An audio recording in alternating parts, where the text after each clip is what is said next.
This is your daily dose of all things royal. Welcome back, my gorgeous, good looking friends. So, Harry's visa dilemma is heating up. And the more that people focus on this case, the more you start to see how corrupt these politicians are.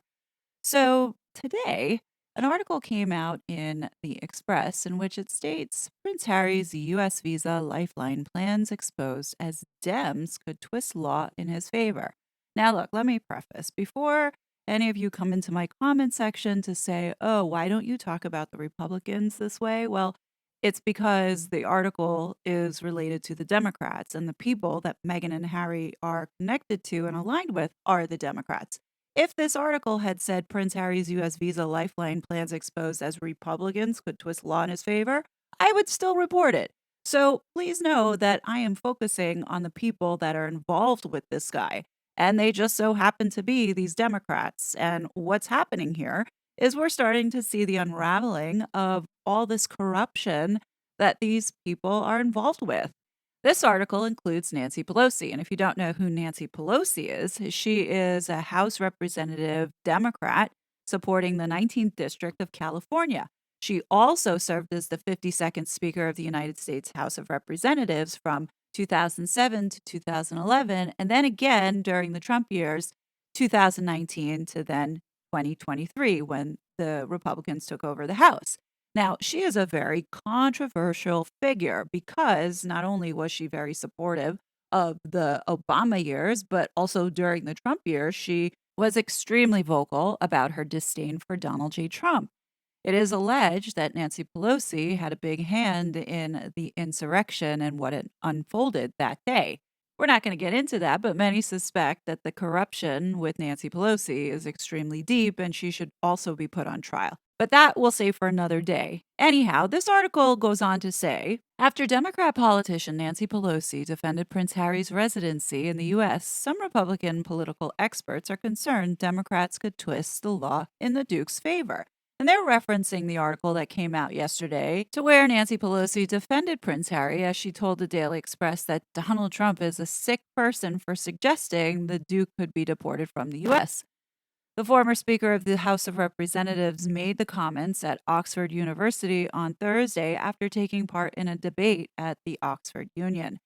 And as she spoke to the Daily Express following the event, Nancy Pelosi was asked for her thoughts on Trump's suggestion if Harry could be deported. And she had said, "This is a very sick person. Why would he even suggest such a thing? He doesn't even have the power to do it. He's not going to be president, so let's not worry about it. He will antagonize. We will organize to make sure that isn't a possibility." So the debate right now is what did she exactly mean by that? Did she mean that we will organize to prevent Trump from getting elected to be president? Or did she mean that we will organize to prevent Harry from being deported? So this article today raises some very good points. Political expert Peggy Grandi, who worked in the White House under the Reagan administration, claimed Democrats are willing to bend the law for people on their side. During an exclusive interview with Daily Express, Grandi said about Pelosi's comments, "We know that there are two tiers of justice. We know this is not about the evidence or the legality of the law itself. This is all political, and the Democrats show time and time again they are willing to stretch, bend, or ignore the law when it comes to people that are on their side." Grandi added, whether it's Prince Harry or people coming illegally over the southern border, if the Democrats want the law to be ignored, it will be. And that's what we're seeing in real time today. Perfect example is this new mini bill that was just passed for like $1.7 trillion, of which barely any of it is going to help the American people, but instead be funneled overseas to foreign countries to which these corrupt politicians, both Republican and Democrats, are funneling back into their pockets. So what we're seeing is the wealth being taken from the middle class and pushed and redistributed upwards to these so-called politicians who technically are the elite, which Nancy Pelosi is part of. So when you look at her salary, as I just showed, it's like 193,000. She has now amassed a net worth of over $100 million. Explain that. In any case, it's not just her, but a whole slew of Democrats who are doing this, in addition to Republicans. But for the most part, the ones profiting the most off of this is this current corrupt administration. All of these politicians are in bed with the World Economic Forum, those corrupt human beings up in Davos, where they sit and they talk about how they're going to take more of our wealth away and enslave us. This is happening. But in any case, Prince Harry is part of this so called elite group because of who his father is. The Democrats are so bold right now to not even hide it anymore in their corruption.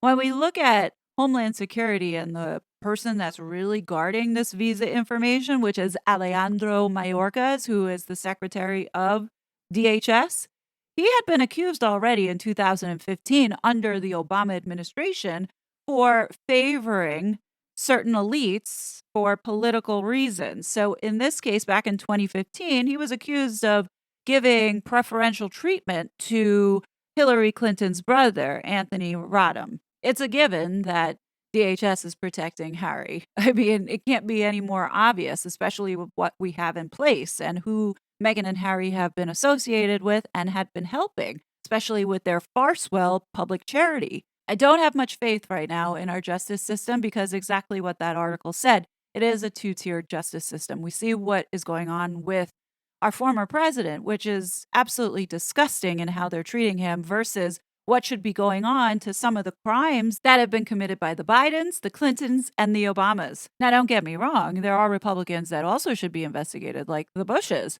But, for our purposes here, with the people that Meghan and Harry have associated with, all three of those presidents should be held accountable, just in the same manner that they're doing to Donald Trump, if we're going to be fair and just.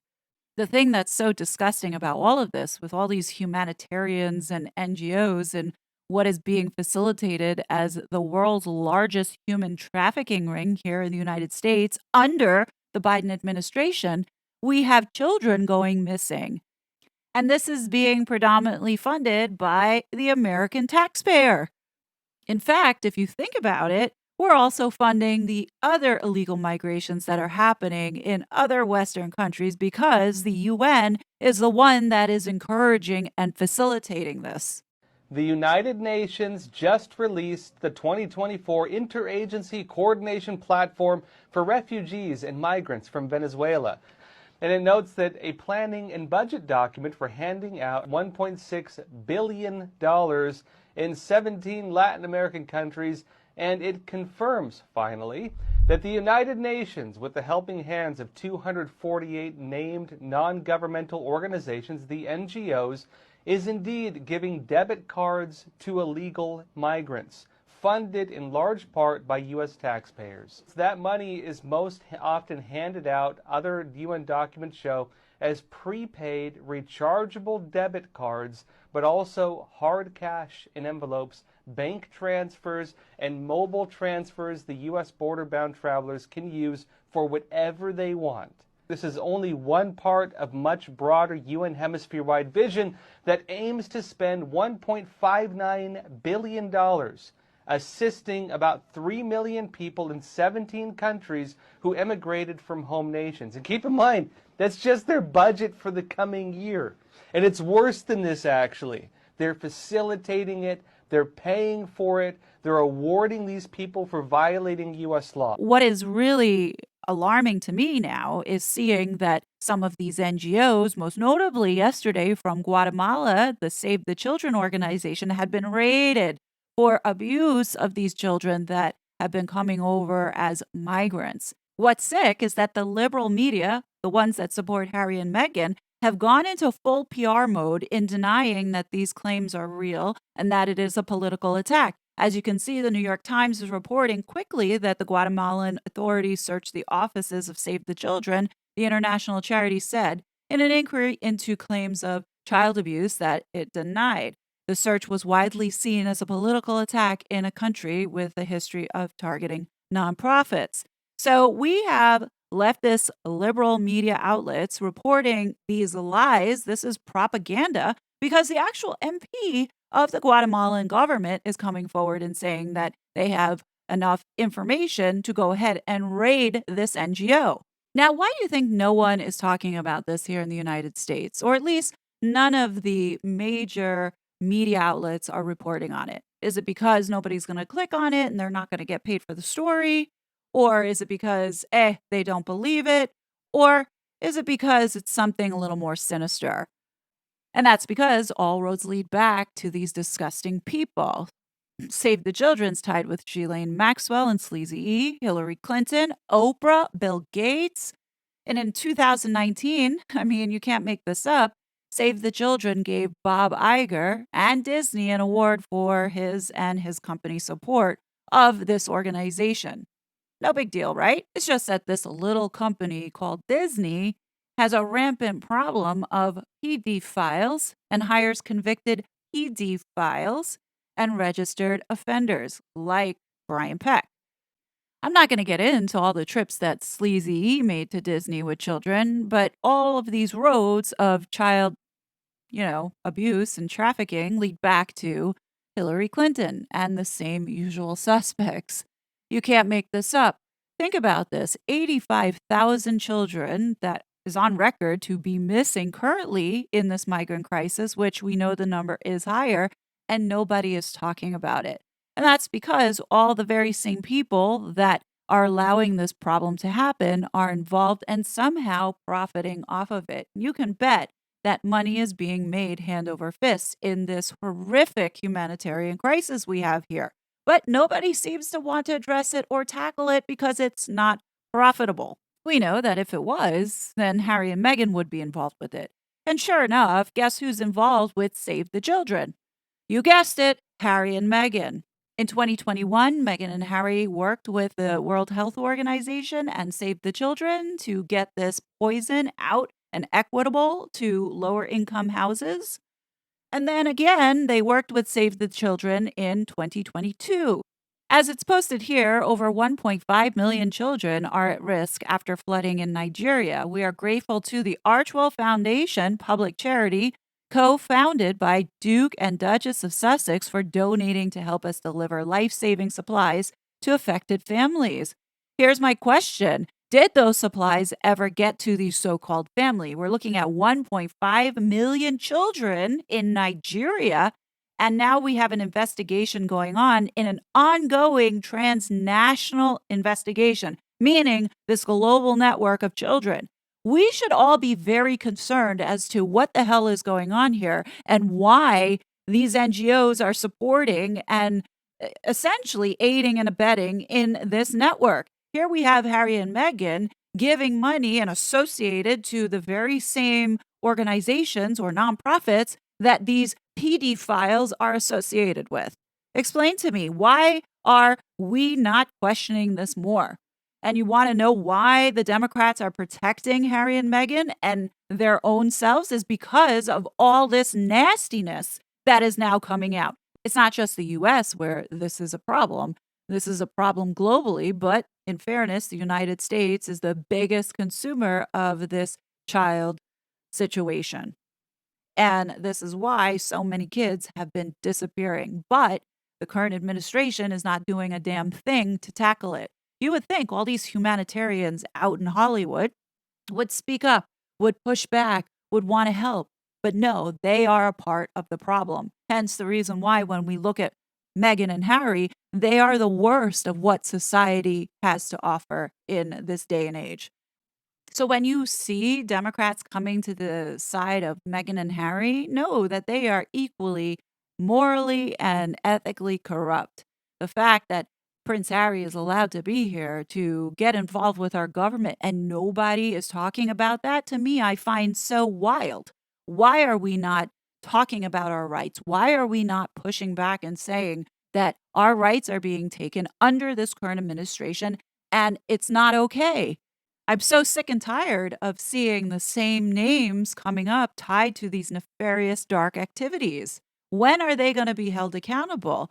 Honestly, we have an administration here in place that's not going to do anything, but if things change, then possibly they will have their day. And when we look at Meghan and Harry, don't think that they haven't seen some of this shady stuff going on. In fact, you know that they are involved.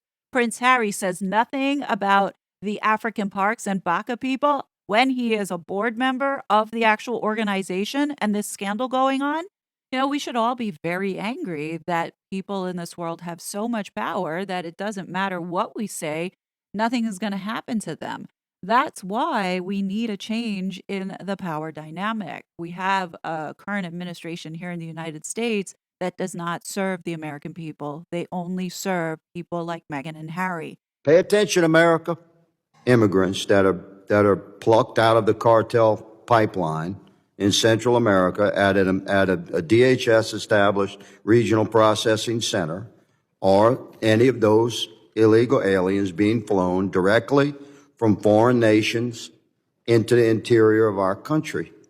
Can we get a straight answer there? Are screening individuals who are maybe eligible for existing pathways, such as refugee resettlement, and we are conducting full refugee resettlement screening and vetting. Are they being flown into the interior of our country? If they are indeed approved to be resettled as refugees, then the standard processes apply. They are being organized. This was how you try to get to a yes, America. The answer is yes.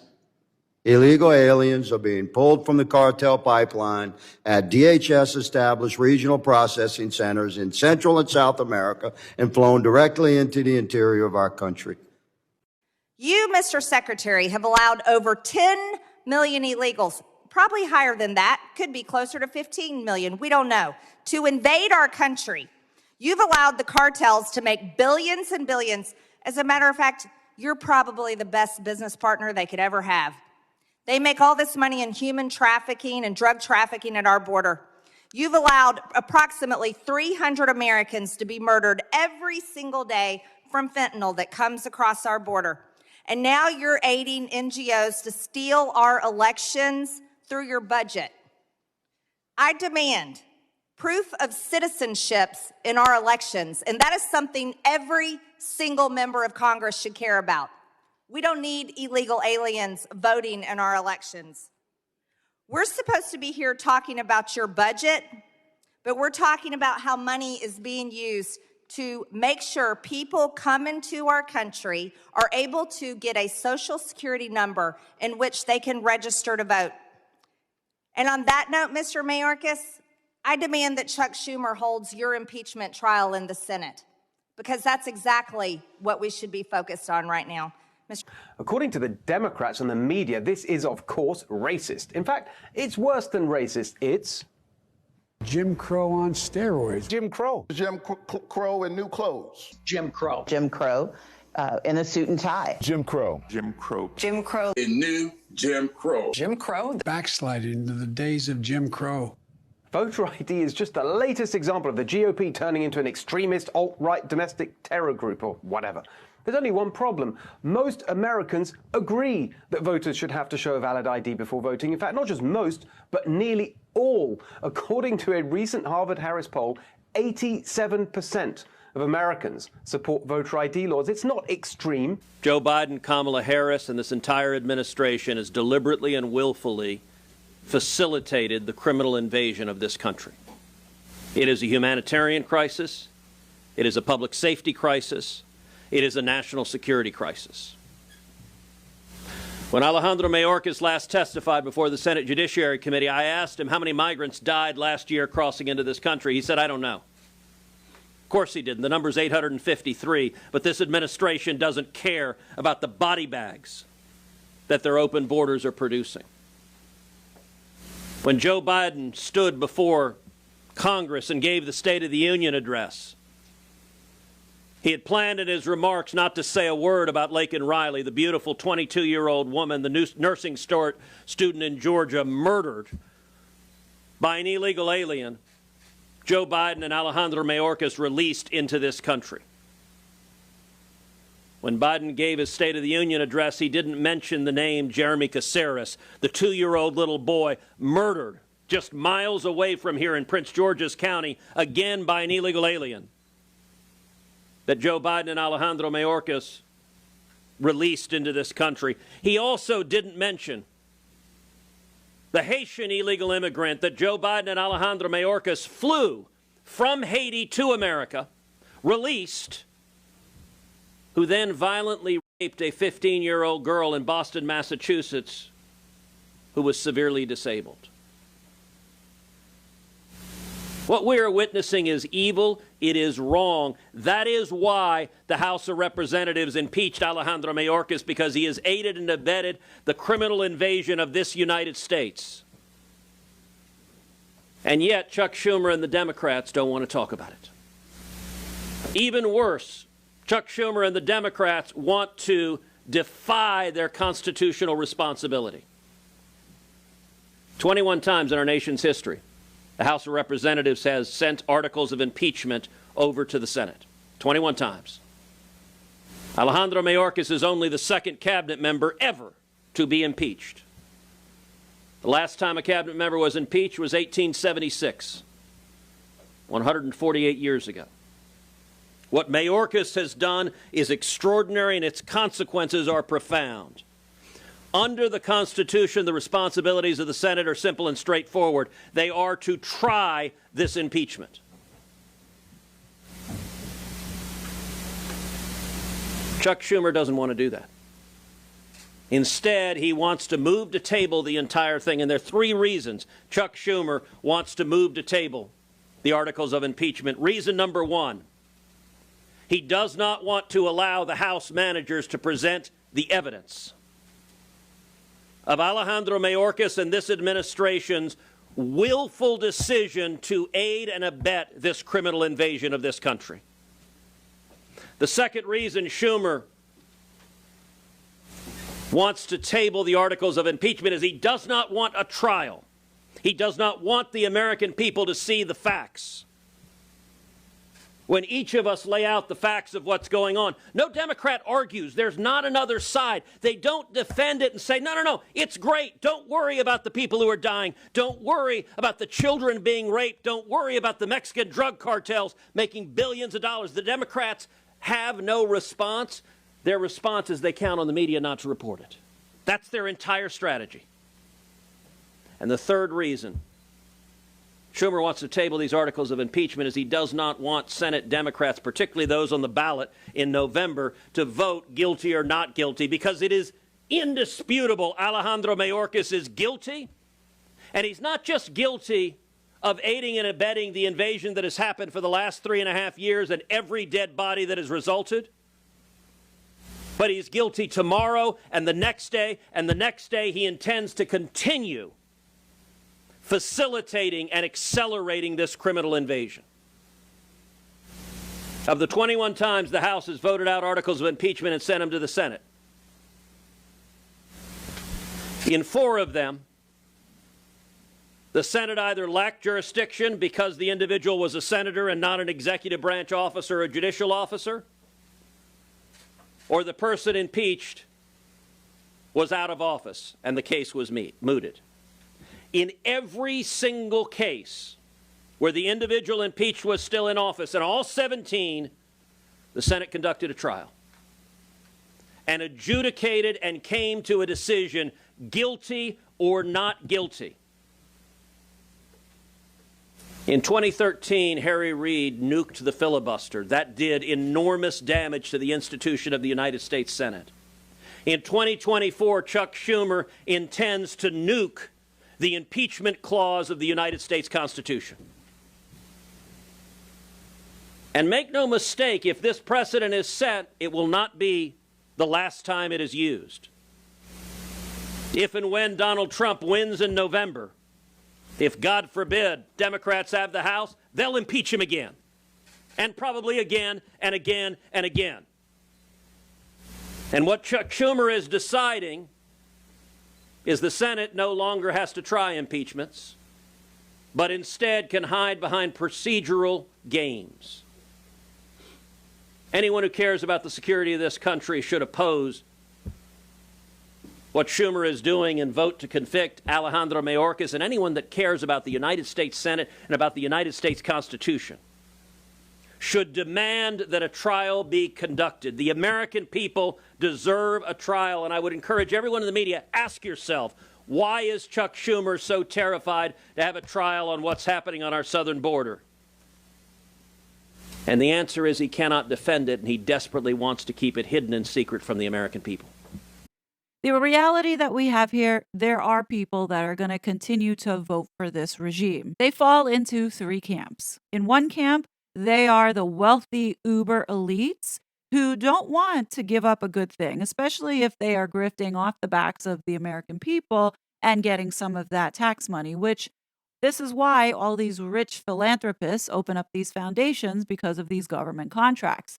On the other hand, there is a group of people who are just really that stupid and have been indoctrinated into believing and seeing whatever the propaganda is being forced down their throats, as well as being taught in the schools.